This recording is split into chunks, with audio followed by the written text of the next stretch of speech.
What I was told to do is talk about research methods. And you'll have to kind of bear with me a little bit. This is a fresh deck of slides. I used to teach a whole course on research methods many years ago. I have not taught it in a little while. But I thought I would try to kind of contextualize what research methods are for this group. And in particular, because I think you're all coming from different disciplines, different backgrounds. So research might mean very different things to you. I'm going to focus today a lot more on quantitative research than other types of research, but we'll try to kind of paint a broader brush initially. So as you all know, and in the format of this course and active learning and all those things, we have to start with our learning objectives. So I have 4 learning objectives for you all today. I'm hoping that everyone who's attending this lecture is going to be able to walk out knowing or being able to describe how science is different from other ways of generating knowledge, and we're going to talk about some of those other ways. So it has sort of this privileged and unique status in that it requires a different level of evidence. Also, you want to be able to assess the rigor of science based on some criteria that we're going to talk about today. And then I'm going to walk you through an approach. This is not an approach that I've developed. It's one that I've adopted, and I've taught it to many of my students at multiple institutions. So I was at Johns Hopkins before I came out to Irvine. And it has its roots in psychology, but it really applies quite widely. So this is called the qualmy approach, and we'll dissect that, break it down, and talk about what it is. And I want you to kind of be able to think about at least how you would design an experiment using this approach, and then how you would critique research also using this approach. So as you're reading papers, reading other people's research, you'd apply that same kind of framework to your work and theirs. Okay? 4 learning objectives, not too much. I don't think I can go more than that, especially in the 40 minutes that I'm allotted. So our contents today are very straightforward. We're going to talk about the scope of science, again, how it's different from different domains of knowledge, the scientific method, and how we break that down and talk about different components of the scientific method. And then finally, the qualmy approach and how to apply it. Okay? Oops. This first part, scope of scientific discovery. So scientific research and science in general is a way of being able to generate knowledge. It's a way of knowing, right? And there's a bunch of different ways that we have come to, as a society, as a civilization, know things. And we want to kind of go over some of those. But science is very different from some of those other ways that we're going to talk about, in that it is concerned with collecting evidence, right? It's not something that you just know instinctually. You have to really work at it. You have to be able to discover that state of evidence. And the way that we distinguish it is that other ways don't have that certain level of scrutiny that is applied to that knowledge generation. So let's talk about some of those ways. Intuition, for example. All of you are very familiar with intuition. You've probably heard or said things like, I have a gut feeling about this. I just feel it to be right? That's not really based on evidence per se. It's based on personal experience, so very subjective. And that's one of the issues, right, is that it's subjective and it's highly individual. And in many cases, the truth, you'll hear this term quite often, can be counterintuitive. That means it doesn't follow your intuition. It's not what you might think it is, but it's really important knowledge. So there's reason why we have to go beyond our simple intuition and think about how we collect evidence. Another way that we generate knowledge is by logic. Now, logic is very, very helpful, but also extremely limited, right? We can make logical statements. If, then. If this happens, then this happens, right? One leads to the other. Now, this is really important, and actually science is very logical, and it follows a lot of those logical premises, and we're going to talk about a lot of that today. But if we just followed logic, we're still limited, because the accuracy always depends on the accuracy of the premise. So for that if-then statement to hold, the if part of it has to hold. The premise has to be true. That assumption has to be true. So it can't in and of itself generate any new knowledge. It gives you structure for current knowledge, a way to understand what is currently known and how it logically flows from one another. But in and of itself, it can't teach you new things. Next, authority, right? Knowledge can be imparted upon us by laws, by governments, by religion, parents, right? Children learn a lot from their parents. You learn through authority. But the problem with that, of course, is that the source is not always reliable. Parents are reliable. No, I'm kidding. Maybe not. But governments? Would you all trust everything the government tells you blindly? Would you all trust everything religion tells you blindly? Or do you question? And it turns out that actually science has a history of being persecuted for questioning authority, right? So the best kinds of science arises from actually going against the grain, going against some of that knowledge that is imparted upon us by authority. So there's the final piece, which is the most important one we're going to talk about today, which is to actually gather evidence, right? That's sort of the final way of knowing. And that's what we're concerned with here today. That's what we're trying to understand with research. So experimentation, observation, collecting data, evidence, quantifying it in some way, understanding what it means, and then making conclusions and inferences based on that. And that is not simply linked to a particular domain. It's not just for biologists or chemists or physicists. It's not just for engineers or sociologists. It's not just for psychologists. It's for every discipline. Anything that has an ology at the end of it is a science. Okay? What distinguishes this particular domain is its use of the scientific method. So it's not about a domain, it's not about an area of expertise, it's about the method that you use to pursue that scientific question. So that's what we're going to talk about today. Okay? Now, if you focus on evidence and the collection of evidence, one can easily ask, well, why do we do this? Why is this so important? Why can't we be okay with knowledge from authority and from intuition? That seems like it's so low key. Why can't we just do that? So research does have additional advantages, things that it can give you, things that come for free when you do research, right? So it helps us to describe and explain phenomena, things that we observe in the world around us that may not have explanations. Well, science can help us explain that. It also allows us to understand the structure of the world. The world is a very complicated place with many weird, bizarre things that happen all the time. And science allows us to have some explanations for those things. And it's not just for the sake of having the explanation, but having that explanation allows us to interact with the world in intelligent ways, allows us to modify it and change it the way that we desire. It also allows us to discover regularities. Regularities can also be thought of as rules, universal principles by which the world operates, right? When there's a regular relationship, you attempt to study it, for example, the sun coming up in the morning or setting at night. There's a regularity to that. Studying that can allow you then to plan things, to design additional questions. Search for causes. Why do things happen the way that they happen? What are cause and effect relationships? That's something else that science can give you. Predict and control outcomes.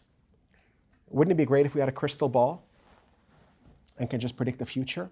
Turns out we do that all the time with science. We can make predictions as to the outcome of an experiment. We can make predictions as to what's going to happen tomorrow. And in general, our predictions can be pretty reliable based on the state of the evidence that we've collected.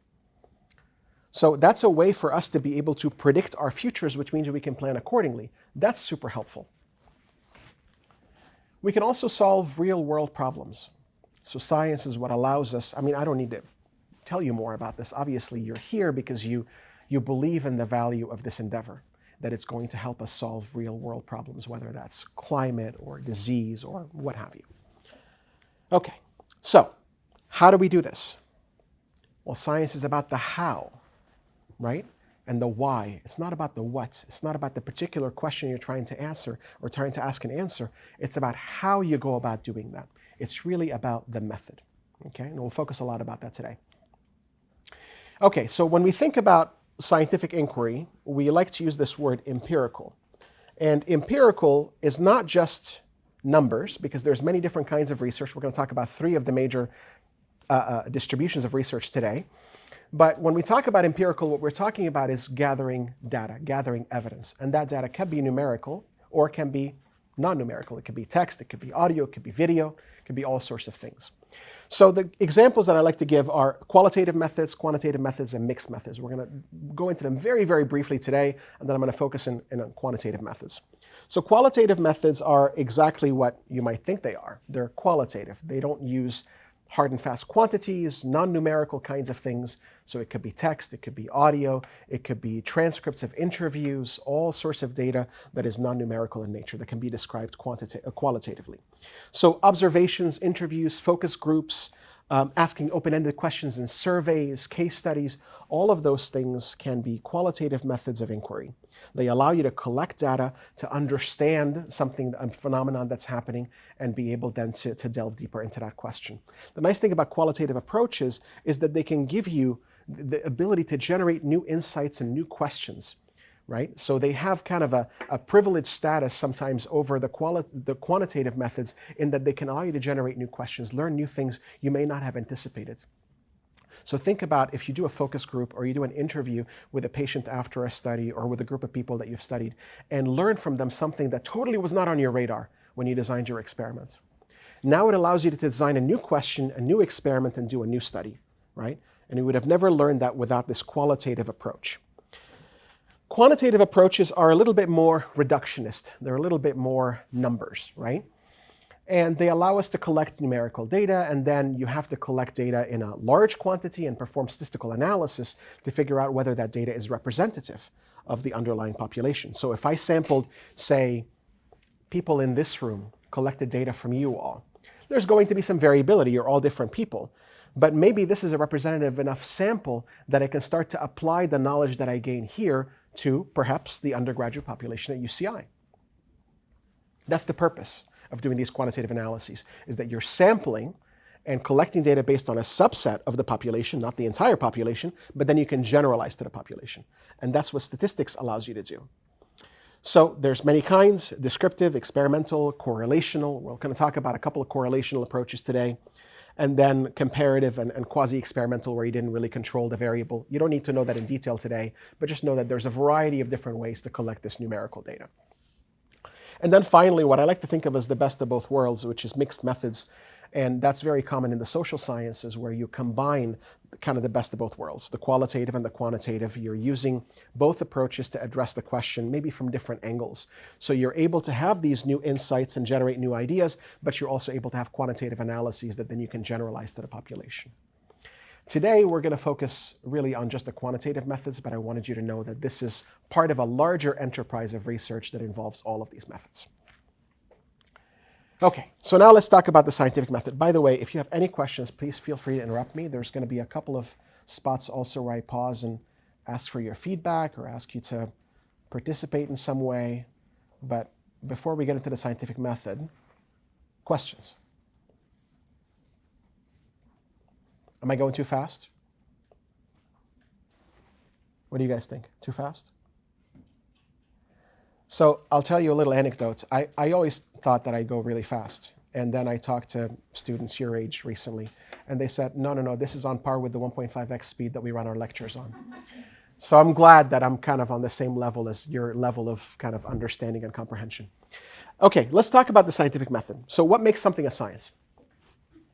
How do we define it as a science? We're going to talk a lot about like what is a scientific approach today. And again, it's not about the what, it's about the how. How do you pursue a question? That's what makes it scientific. It's not domain specific, it's a method of inquiry, right? It's about how you design your questions and answer them. And it has a long, long history attached to it. So it goes back to the 17th century, Sir Francis Bacon. And Sir Francis Bacon came up with the idea that you need to have infallible conclusions. You need to be able to come up with something at the end of your research endeavor that is accurate 100% of the time. And he talked about inductive reasoning, the way that you can kind of come up with inferences based on the collected state of the evidence. And that was all fine and good for a while, but it was limited. In many ways, it felt like, well, anybody can kind of come up with anything and test it and test it and test it and test it and always provide supporting data and think that they know the truth somehow. It wasn't until another sir, by the name of Karl Popper, came about with this idea of falsifiability. And he transformed the way that we do science. He put the burden on the scientist to always be in an attempt to falsify their own hypotheses. In other words, science did not become about proving things. It became about disproving things. And you'll see this language in the papers that you read. You'll see that it's about falsifying or rejecting a hypothesis or rejecting the null hypothesis in many cases. And we'll talk in detail about that as well. But this notion of falsifiability became very important because it meant that we can't just be an echo chamber, right? We can't just keep promoting our own ideas and hypotheses and keep trying to find supporting evidence, because guess what? Anywhere you look, you'll find evidence to support your hypothesis. But what makes a scientist is your constant desire to disprove yourself, to prove yourself wrong. And that's one of the most important lessons from today. Okay? Falsifiability is really what science is all about. So this became the standard, right? The cornerstone of scientific inquiry. And he wrote this beautiful book about this and talked about the logic of scientific discovery. The idea that science has to be falsifiable and refutable. In other words, whenever you make a prediction, you have to make sure that at least one outcome out there from your hypothesis test is going to demonstrate that it's false. You can't just come up with a prediction that is not falsifiable, right? It has to be demonstrably wrong in some context. So for example, and this is a very, very toy example, if you have a hypothesis, this is the example that he uses, so I like to use his text, that all swans are white. That's a hypothesis. All swans are white. All I have to do is observe one black swan, ever, and I can falsify that hypothesis, right? So statements are falsified by the existence of a single observation or more that can demonstrate that it's false. Does that make sense?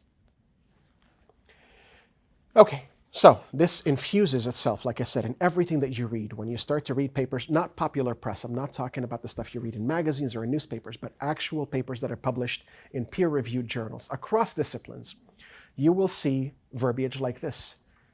This experiment failed to reject the hypothesis that. Okay? That's the right terminology to describe results. So, it's interesting because I hear it all the time, not just among undergraduate students, among graduate students and sometimes among faculty, that we couldn't prove this hypothesis. And I hear those words and I cringe and say, ooh, you shouldn't be trying to prove anything, right? It's about disproving the hypothesis. Because you can have a single observation that can disprove things, but you cannot have a single observation that proves something. You have to exhaust all possibilities. Does everybody understand the philosophy behind that? You have to literally exhaust all possibilities out there to prove something is right. But all you need is a single observation to disprove something. Okay? So, again, cornerstone of science, very, very important. According to Popper and according to the scientific zeitgeist today, science should continually attempt to disprove theories rather than attempt to support them.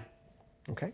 Every now and then, of course, you will find supporting evidence for one theory versus another, but the initial design should be motivated by a rational attempt to disprove. Okay.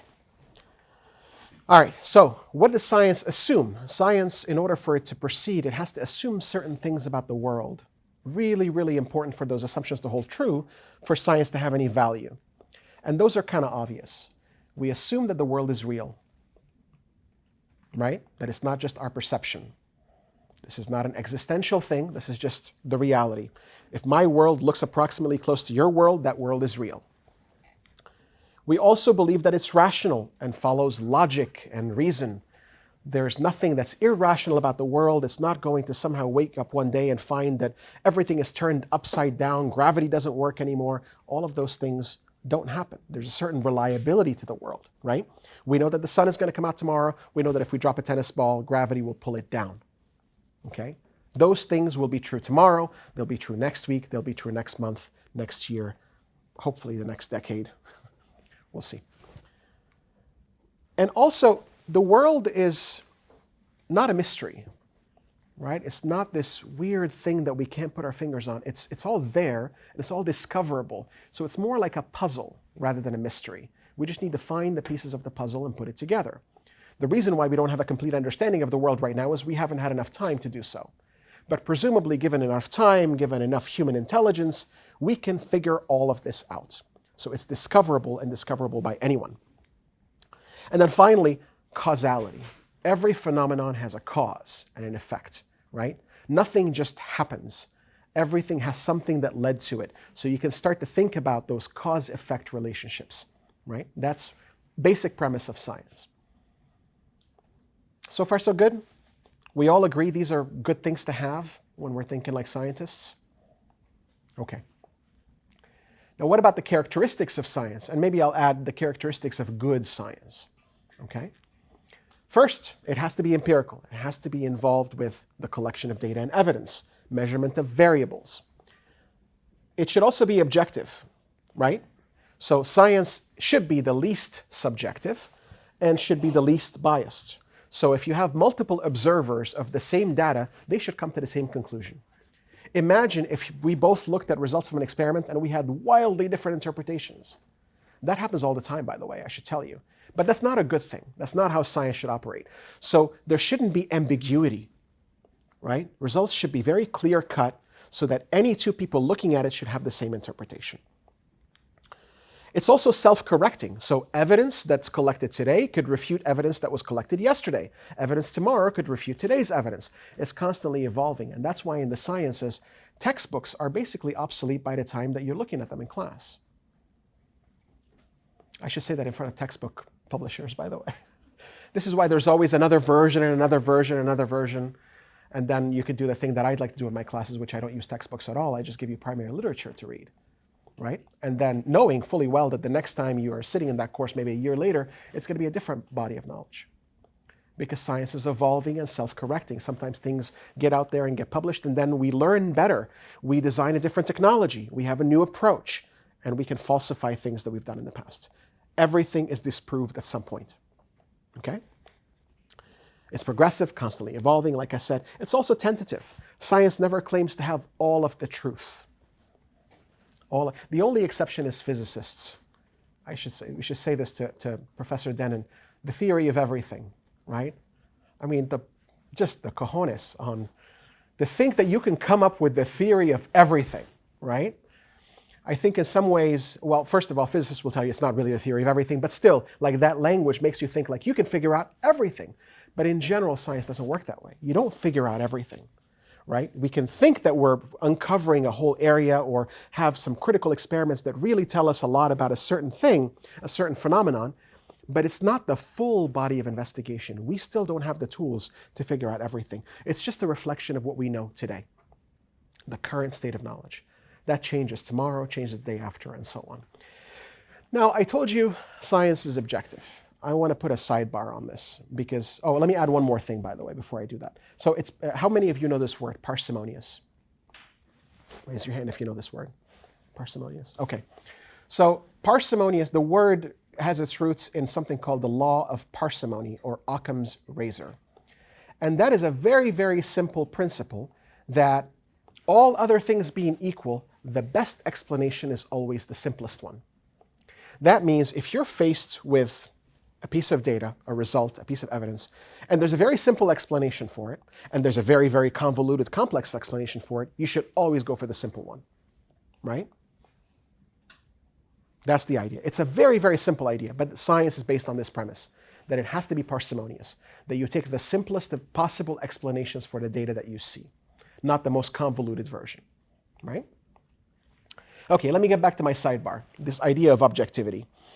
And I toyed with whether or not to share this with you guys, because I don't want to like not inspire you early on. Question, yes, sir? Yeah.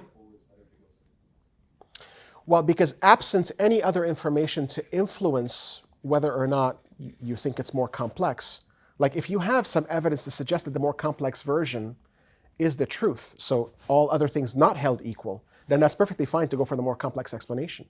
But all other things being equal, meaning that you don't have any evidence to suggest that this one is better than that one, this is the one you pick, the simpler one. And in some ways, even though it may not be true, it's a simplification that science requires to move forward. Because again, it removes the ambiguity.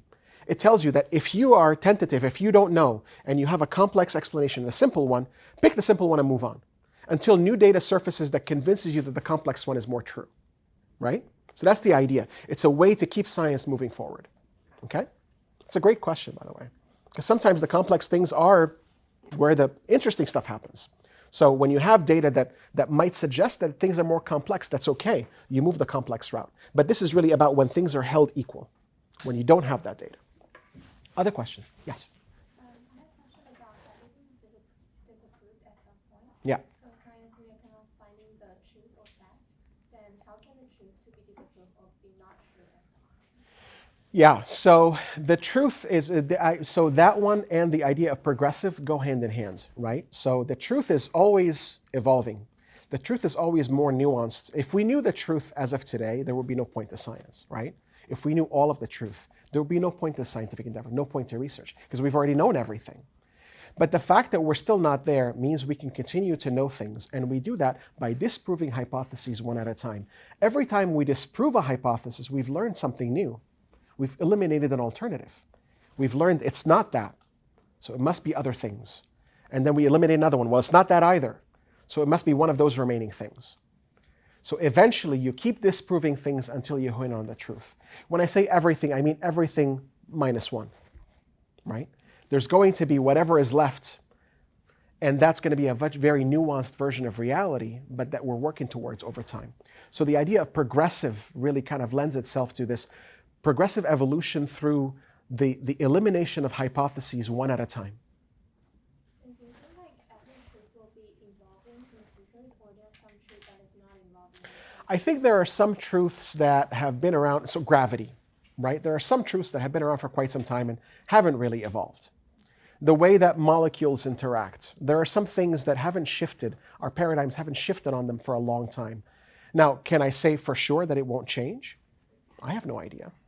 But certainly the body of evidence so far has been static and pretty stable for some period of time that we're much more likely to call it truth. Keep in mind, my opinion does not represent the opinion of physicists.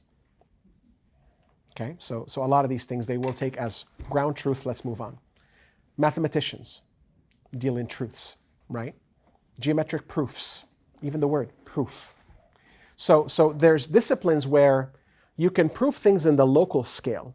I can prove that 1 + 1 = 2. But is that really generating new knowledge, right? So once it starts to kind of look more global, once you start to have more complex things that you're working with, you start to realize right away, some aspects of it might be true, but some aspects we're going to continue to develop, right? Other questions? Yeah. So far, so good? Okay. All right, let's talk about objectivity, the big elephant in the room. We always talk about science is objective. Science is this thing that is above all bias, above all subjectivity. And it certainly strives to be. It strives to have minimal, if no ambiguity. Like I said, two observers must reach the same conclusion, free of bias or opinion. But the reality is science is just like every other human endeavor. It's human. That means it's flawed, it's fallible. It does have bias, it does have subjectivity, it does have all sorts of opinions that, first of all, the idea that some of us do science and some of us don't already introduces a bias, right? But there are certain pressures that we understand very, very well do have an impact on objectivity. For example, individual biases and interests. Whether somebody is doing science that may falsify a 20-year-old hypothesis that they have built their entire career on. Do you think that's going to bias their opinion just a little bit? Oh yeah. What about promotion and tenure? Do you think that can bias people and what they study and how they study it? What about publications, publication biases? What about some of those big, fancy, high-impact journals and the types of scientists that they like to publish often and the types of scientists that they reject on a regular basis? What about peer review pressures? What about a reviewer who's reviewing your scientific paper as you submit it to the journal and says, oh, but you haven't cited my work and so and so and so and so and so? Do you think that they're controlling and biasing the scientific process? Sure they are. What about the file drawer problem? Does that sound familiar to anyone? Okay, this is a biggie. Turns out, if you do hypothesis-driven research and you are able to support your hypothesis, you tend to want to publish that paper because it has perceived impact, it's an important contribution. But let's say it falsifies or disproves that hypothesis or shows no effect, what's called a null finding. Most people stick it in their file drawer and it doesn't get published. So guess what happens? You get another group of scientists doing the same experiment again and again because they don't know that you've done it and it didn't work, or you've done it and didn't show a positive finding. So you get a lot of investment into doing the same things over and over, and all of those papers are essentially being hidden from the literature because of this file drawer problem. And it's not just the fault of the scientists, by the way. In fact, mostly it's the fault of the journals. Journals don't like to publish null findings. That's changing now, but that's traditionally been the case. They feel like null findings are not as interesting, not as, cool, not going to get them on headline news. Okay? So those are all problems that we deal with in science. So this idea of scientific objectivity, I don't want to completely color your perception here because I also have my biases, right? But I'd like you to think of at least partially it's a myth. Now, it's a great aspirational goal, don't get me wrong. Science should always strive to be objective, free of bias, minimize assumptions, all of those kinds of things. But the reality today is that it does have all of these things that interfere with this objectivity. So it's incumbent upon us as scientists to try to minimize the impact of all of those things, to make it true to what it was supposed to have evolved as, rather than the very human endeavor that it's developed into, which is, of course, subject to all of those biases. Okay. This is open for discussion, by the way. Feel free to challenge me.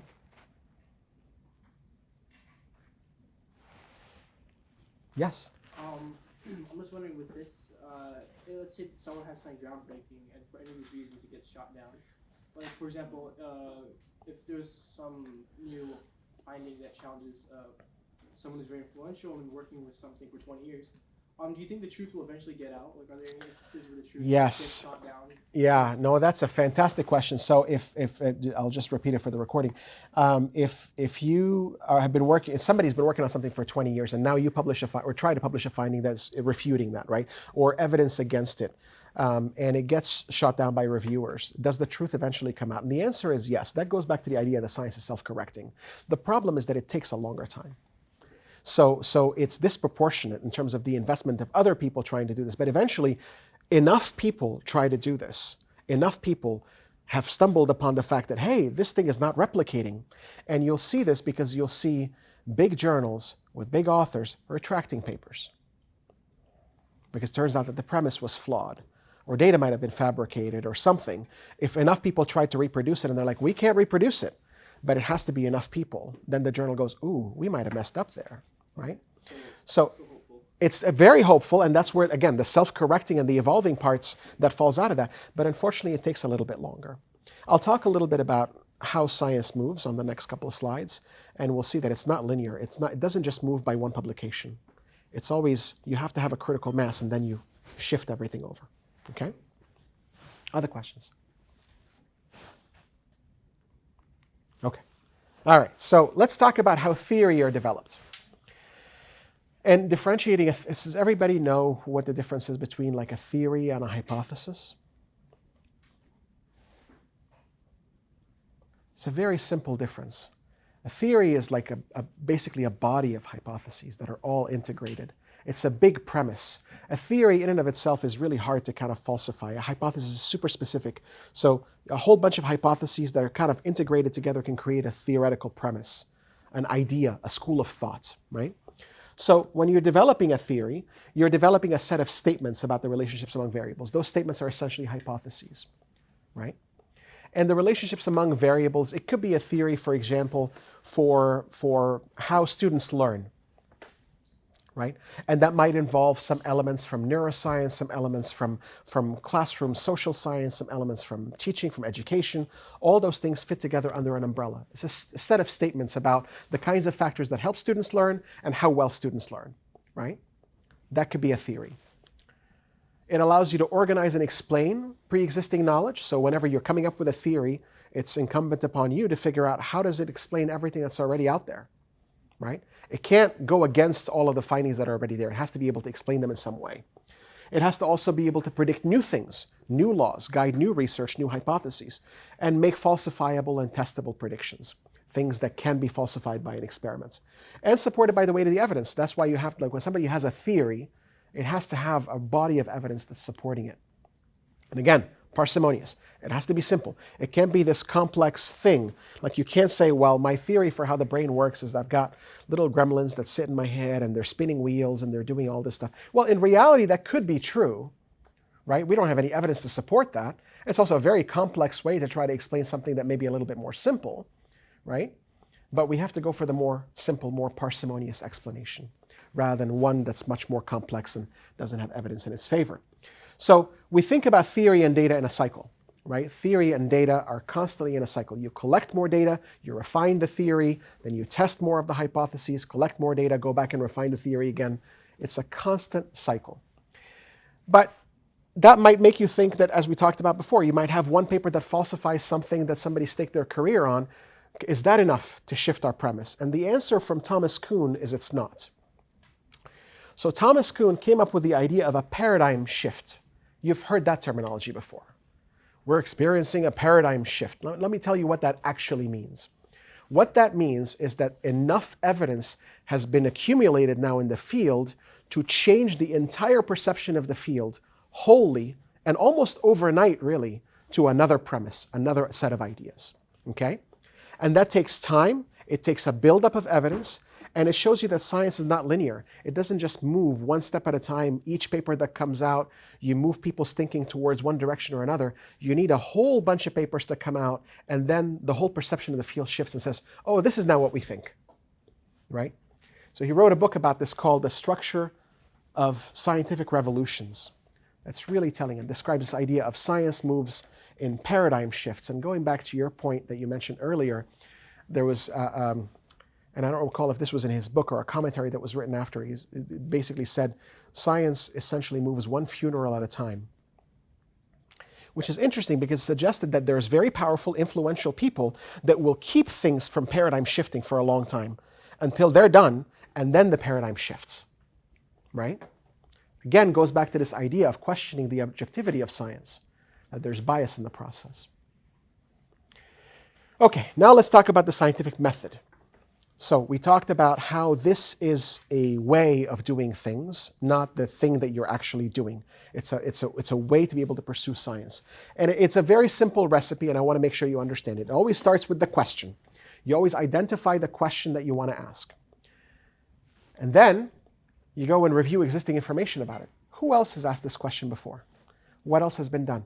This is where Google and PubMed and now ChatGPT, for better or for worse, all of those things allow you to do some of that research, right? Then based on that research, you're able to hone in on a testable hypothesis. This is a thing that we still don't understand in the field, a gap in our knowledge. So now I can ask that question because I don't find an answer to it in the literature, so I'm going to ask it. I'm going to develop a hypothesis around it, make sure that it's testable and refutable, and then I'm going to plan and design an experiment to test this hypothesis. And then I'm going to collect all of the materials and equipment that I need. Maybe that's microscopes, maybe that's survey tools, right? Maybe it's sampling test tubes, whatever it is. All the stuff that you actually need to test this hypothesis. And then you'll collect the data, perform the actual experiment, and you're going to analyze all of the data that was collected. And based on that, you're going to come up with some inferences and conclusions, and then hope that they generalize. Simple, straightforward. It always moves this way. And where this becomes really important, and I'll tell you from my experience also interviewing a lot of graduate students or prospective graduate students for grad school. So they're now finished their undergraduate degree, they're interested in doing research full-time, and I do this with pre-med students as well. And now they're interested in applying to medical school or grad school, and they come to interview. And I say, it looks like you've done research here before, tell me about that. And they say, well, I was in a lab where I did PCR, right? That's one of the methods, right? And they tell me more about the method that they used and the data that they've collected, but they don't start by telling me the question. And I go, whoa, whoa, whoa, whoa. I have no idea why you would even do that. What question are you asking? What is this lab after? Like, what is the actual research topic here? And then they reboot a little bit and start from scratch and say, oh, well, we were interested in this question, and then I did my part, and this is why it's important. So you have to always start with the zoomed out version of things. Always start with the question, not with the method. If anybody's talking to you about the research that you're doing in the lab that you're doing it in, don't ever tell them, I learned this method. I do this thing, this little thing in the lab. You start with what the lab does. What is the lab interested in? What is the major premise? Because that gets people kind of a little bit more interested in what you're doing, right? Oh, you're in a cancer research lab? You're in a lab that's studying, something, an issue in the social sciences or climate? Okay, now tell me what you're doing. And then once you're done with that, you can tell them, and this is why it's important, because our conclusions can generalize and inform, the scientific pursuit in X, Y, and Z.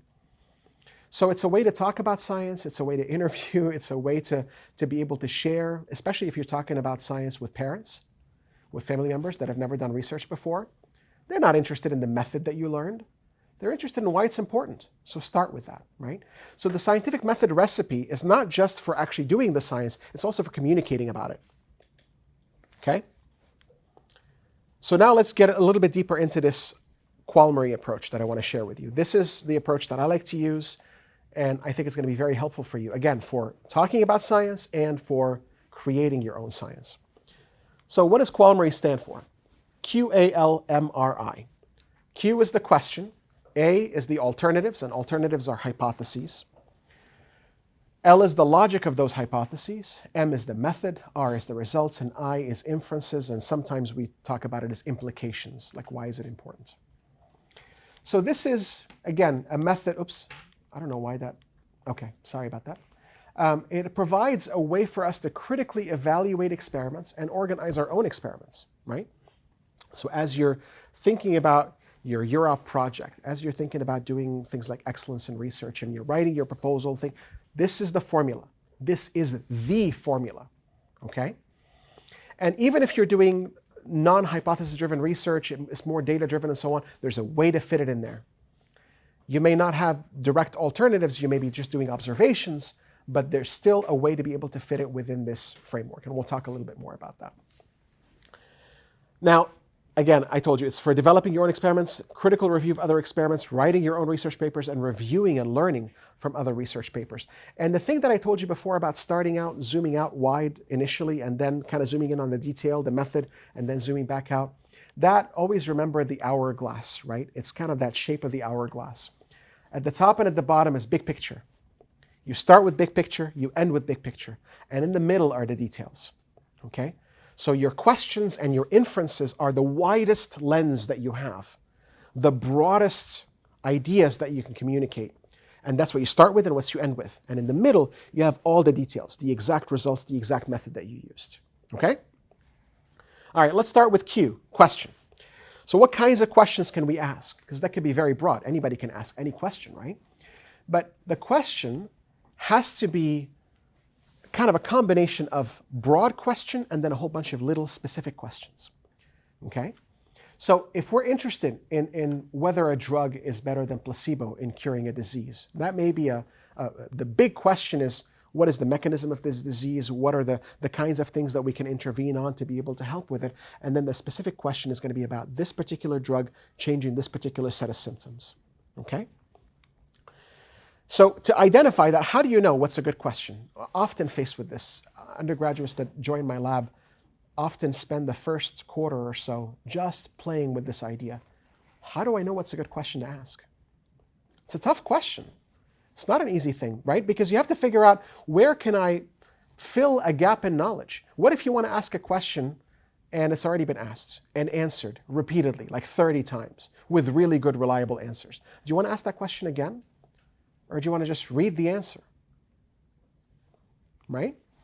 So to ask a question that has not been asked previously or has not been asked and answered satisfactorily previously requires that you review the literature, requires that you do some reading, some of your own research. Okay? Why should anyone care? What is the context? Why is this important? Broad questions are not going to be answerable in a single question or in a single experiment. Broad questions are things like, does language influence perception? That's a very, very broad question, right?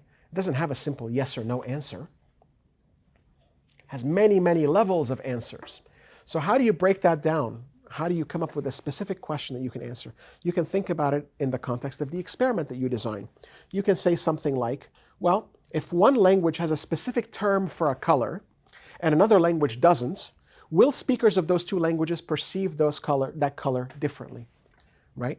So does having a name for the color influence your resolution, your way of thinking about that color and processing that color? That's a pretty cool question. By the way, that's already been answered before you start to get ideas about using it. But that's a very, very specific question that can be tested with a specific experiment, where you can control exactly the parameters that are needed here and come up with a reliable answer, okay?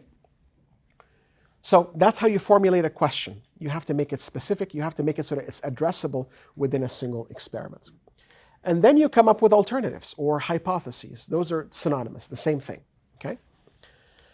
Alternatives or hypotheses are just statements about the nature of the world. They're statements about what you think is happening out there. And you could be right, you could be wrong. That's what the whole point of the hypothesis test is to figure out if you can falsify that hypothesis. So good experiments have at least two plausible. Again, we're not dealing in extremes. Science is rational. So they have to be plausible alternatives. They have to kind of make sense. Okay? A well-formed hypothesis also has characteristics. It should be, and you'll hear these again and again, it should be specific, it should be testable, it should be falsifiable, right? Now, let's talk about what a null hypothesis is. I mentioned that term before, a null finding or a null hypothesis. And null just means nothing. It means zero. It means there's no difference, okay? So a null hypothesis can be there is no relationship between the variable that you controlled and the variable that you measured, the independent and dependent variables. So just a little bit more clarity on what those variables are. Here's one example to think about. So the independent variable is the variable that you actually change, namely, in this case, watering the plant. Okay, so the watering is the thing that you've changed. That's the independent variable. And the dependent variable is the variable that's affected by the change, whether or not that plant thrives or survives. Okay? So you have a relationship between those two. We all know that if you water plants, they're going to survive, they're going to continue to live. If you don't water them, they're not. So that's an easy hypothesis to test, right? What is the null hypothesis here? Volunteer? Somebody was saying something. Where did I hear words? Yeah. So the null hypothesis is there's no relationship, right? So the null hypothesis is that there's, and in this case it's not true because we know better, but the null hypothesis is that there's no relationship between watering the plants and leaving or having leaves and thriving and so on. That's the null hypothesis. The alternative hypothesis is that there is a relationship, okay? So the alternative hypothesis here is that there's a positive relationship between watering the plant and the plant growing and thriving. And normally with the alternatives, you have maybe a positive relationship, maybe a negative relationship. So let's say that you overwater the plant. What happens? That plant dies, right? So does water now have a linear relationship with the plant's survival or a nonlinear relationship, a relationship that changes depending on how much you water? Okay? So you can hypothesize and say there's a positive relationship between watering the plant and the plant's survival. But then you can also have a negative relationship and say, actually, as in some part of that curve, you're going to have a negative relationship between watering the plant and the plant's survival, where if you overwater, the plant's not going to survive. Okay? So if you look at the example for the null hypothesis here, we'll do a little bit of an exercise. So these are a couple of examples of null hypotheses. Here's one. It says cats show no preference for food based on shape. That's a null hypothesis. No preference, right? What is the independent variable here and what is the dependent variable?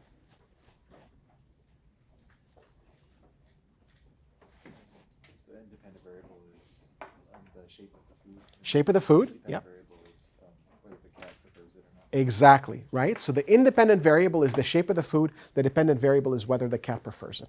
So you guys get the drill? Okay, so that's alternatives. Now, one note on correlation versus causation. You guys probably have already seen this a lot in the media, in the news. Everybody talks about how things are correlated and they start to infer causality, right? So if the hot weather, for example, people get sunburned, ice cream sales go up. Does that mean that sunburn leads to higher ice cream sales? Does that mean ice cream sales lead to sunburn? No, there's no causation there. It's just a correlation. The causal factor is the sun, okay? I'm going to skip through some of this to just get you through the last couple of things. We have a couple more minutes? We're out of time. Okay. All right. I under budgeted the amount of time for this. I'm happy to provide the slides, and I'm happy to answer questions. And maybe I'll see you again soon. Okay. All right. Thank you. Of course.